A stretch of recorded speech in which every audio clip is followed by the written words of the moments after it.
இன்றே டவுன்லோட் செய்து உங்கள் ஃபேவரட் ஷோக்களை என்ஜாய் பண்ணுங்க. அது சாரு எழுதின கடிதமா கூட இருக்கலாம். ஆனா யாராவது ஒரு ஆளு மிரட்டி கூட எழுத வச்சிருக்கலாமே.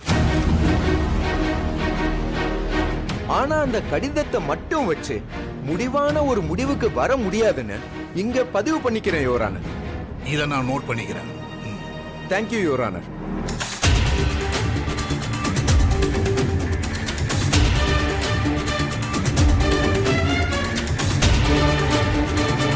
You may proceed.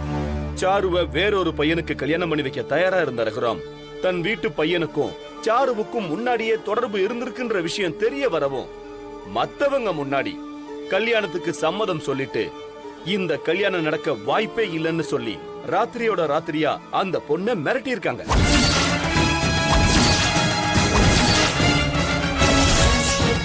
சாருவோட ரிப்போர்ட் வேணும் சார். 10 நிமிஷம் வெயிட் பண்ணுங்க, தர சொல்றேன். சரிங்க சார். அது எப்படி சார்? என் பொண்ணோட போஸ்ட்மார்ட்டம் ரிப்போர்ட்டை இவங்க கேட்டதை எடுத்து கொடுத்துருவீங்களா? அதெல்லாம் கொடுக்க கூடாது சார். நீங்க எந்த தரப்பு கேட்டாலும் அதை கொடுக்க வேண்டியது எங்க கடமை. உங்க பஞ்சாயத்தெல்லாம் கோர்ட்ல வச்சுக்கோங்க. தயவு செஞ்சு கொஞ்சம் வெளியில போறீங்களா? இப்ப நீங்க வெளியில போல என்ன டியூட்டியை செய்ய விடலன்னு உங்க மேலேயே கேஸ் ஃபைல் பண்ண வேண்டியது இருக்கும்.